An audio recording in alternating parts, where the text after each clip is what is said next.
Hello friends, welcome on my YouTube channel. आज आपका core 14 शुरू हो रहा है, जिसमें हम एक interesting novel the white tiger पढ़ने जा रहे हैं, जो लिखा गया है एक इंडो ऑस्ट्रेलियन फिक्शन राइटर और एक जर्नलिस्ट अरविंद एडिगा के द्वारा। इस नोवेल को 2005 से 2008 के बीच लिखा गया है और इसे 2008 में पब्लिश्ड कराया गया है। इसकी सेटिंग रखी गई है मॉडर्न इंडिया, और जब इसे लिखा गया तब लिटरेरी पीरियड चल रहा था। यह डार्क कॉमेडी सेटायर है और इसका टेक्निक फ्लैशबैक है, और यह एक एपिस्टोलरी नोवेल है। ये सारे इसके की फैक्ट्स हैं। अब आते हैं इसके कैरेक्टर्स, जिसमें हैं बलराम हलवाई, फिर वैन जैबो, और इसमें आते हैं 4 लैंडलॉर्ड्स। फिर आती है कुसुम, किशन, मिस्टर अशोक, पिंकी मैडम, राम प्रसाद और धर्म। अब मैं आपको इस नॉवेल का समरी यानी कि फुल एक्सप्लेनेशन बताने जा रही हूँ। यह नॉवेल बहुत अच्छी है और इसे 8 चैप्टर्स में बांटा गया है, और यह पूरा नॉवेल एक लेटर के द्वारा शुरू होता है, जो बलराम हलवाई के द्वारा चाइना के वैन जियाबो को लिखा जाता है, जो जल्द ही भारत आने वाले थे। बलराम का जन्म लक्ष्मीगढ़ के एक गरीब परिवार में हुआ था, जो हलवाई कास्ट का था। उस गांव पर उन्हीं 4 लैंडलॉर्ड्स का शासन चलता था। बलराम जब 7 साल का था तो उसकी माँ मर गई थी। बलराम के पिता एक रिक्शा चालक थे। उसकी दादी कुसुम ही उसके पूरे परिवार की देखभाल करती थी। वह पढ़ाई में काफ़ी अच्छा था। एक दिन उसके क्लास में एक इंस्पेक्टर आते हैं और बलराम की इंटेलिजेंसी से खुश होकर उसे एक नाम वाइट टाइगर दे देते हैं, जिसका मतलब है रेयर, यानी कि वह भीड़ से हटके कुछ अलग करेगा, क्योंकि वह इंटेलिजेंट था। बलराम की दादी कुसुम ने उससे कहा कि क्या करेगा, स्कूल जाके कुछ काम धाम कर ले ताकि तेरे कज़न को दहेज दे पाए और उसकी शादी हो जाए और फैमिली को भी कुछ सपोर्ट मिल जाए। स्कूल से निकलवा कर बलराम को चाय की दुकान पर लगवा दिया गया, पर उसे अपनी पढ़ाई किसी भी तरह पूरी करनी थी। तो उसका भाई किशन जो था, उसके साथ वह चाय की दुकान पर काम करता था, और वह चाय की दुकान धनबाद के पास में थी। बलराम बताता है कि वह एक दुकानदार से ज़्यादा अच्छा सुनने वाला था, क्योंकि वह पूरा दिन कस्टमर्स की बातें सुनकर निकाल देता था। ग्राहकों की तरह तरह की बातें सुनने में उसे बड़ा मज़ा आता था। एक दिन एक कस्टमर के मुंह से वह सुनता है कि ड्राइविंग करने में बड़ा मज़ा आता है और पैसे भी बहुत है। फिर वह अपनी दादी कुसुम से कहता है कि मुझे भी ड्राइविंग सीखना है। तो उसकी दादी एक शर्त रखती है कि तू जितना भी कमाएगा वो घर में देगा, और मान जाती है। फिर वह ड्राइविंग की ट्रेनिंग लेता है। फिर उसे एक दिन लैंडलॉर्ड के बेटे मिस्टर अशोक और उसकी वाइफ पिंकी मैडम ने ड्राइविंग के काम पर रख लिया, जो एक अमीर परिवार से थे। पर वे उससे ड्राइविंग कम और घर का काम ज़्यादा करवाते थे। ड्राइवर के नाम पर वो नौकरी करता था, पर वह घर के काम ज़्यादा करता था।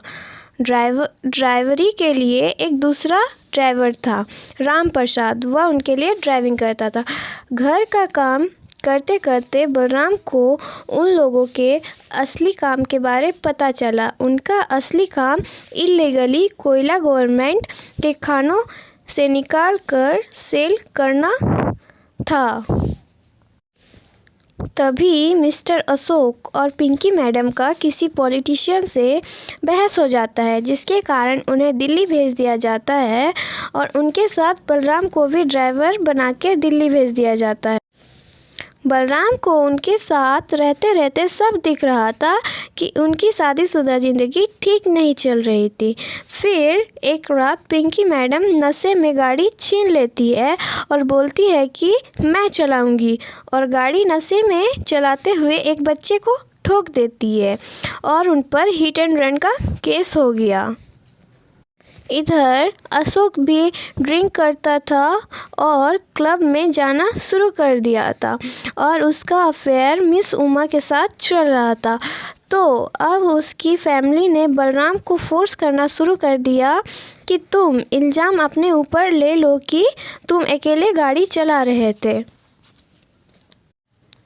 उनकी फैमिली में इतनी पावर थी कि केस को ऑटोमेटिकली दबवा दिया गया और यह मामला शांत हो गया और पिंकी मैडम की मैरिज एंड हो जाती है और वो अपने हस्बैंड को छोड़कर यूएस चली जाती है।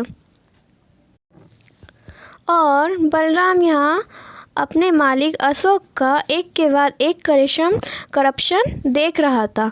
वह यह देखकर बहुत दुखी हो रहा था और उसे गुस्सा आ रहा था। अशोक बलराम का हेल्प भी नहीं करता था और वह यह नहीं चाहता था कि उसका फैमिली स्टेटस कभी चेंज हो। फिर बलराम ने सोचा क्यों ना अशोक का मर्डर कर दिया जाए। बलराम और अशोक कहीं रिश्वत देने जा रहे थे तब बलराम गाड़ी ख़राब होने का एक्टिंग करता है और टूटी शराब की बोतल से उसे मार देता है और लाल बैग लेकर भाग जाता है। तभी उसका भाई धर्म भी आ जाता है और उसे लेकर वह बेंगलोर भाग जाता है। वह बेंगलोर मर्डर करके भाग के गया था जिसके कारण उसके मन में डर था। फिर थोड़े टाइम बाद उसका डर थोड़ा कम हुआ तो उस सिटी के अंदर वह घूमना फिरना शुरू कर दिया और अब वह कैफ़ेज़ में जाके लोगों के बात सुनता था और वहाँ के तौर तरीक़ों को समझ रहा था। अब बलराम वहाँ की सारी चीज़ें समझ चुका था और उसने अपनी एक वाइट टाइगर ड्राइवर्स नाम की एक कंपनी खोली जो रात में काम करने वाले लोगों को सेफ्टी घर छोड़ देती थी। फिर इसका काम चलते चलते इसे भारी सक्सेस मिल गई और यह एक बड़े कंपनी के रूप में विकसित हो गई। आज यह एक सक्सेसफुल आदमी है, फिर भी इसके मन में मर्डर का डर है। वह यह सारी चीज़ें अपने लेटर में उस चाइनीज़ को बताता है और कहता है कि कल चाहे उसे पकड़ा भी जाए तो इस क्राइम का बिल्कुल भी पछतावा नहीं है, बल्कि इससे उसे फ़ायदा हुआ और यह अपनी ज़िंदगी जी पाया। यह एक वाइट टाइगर का पॉजिटिव एंटरप्रेन्योरियल सक्सेस स्टोरी था और इसके थीम्स है भारत में भ्रष्टाचार, वैश्वीकरण, स्वतंत्रता, पहचान, भेदभाव, सामाजिक गतिशीलता, नैतिकता, सामाजिक और राजनीतिक मुद्दे, और ये सारे इस नोवेल के सिंबल्स हैं। और यह नोवेल यही ख़त्म होता है। सो फ्रेंड्स, अगर आपको आगे भी ऐसे ही नोट्स चाहिए तो प्लीज़ मेरे वीडियो को लाइक करें, शेयर करें। Thank you.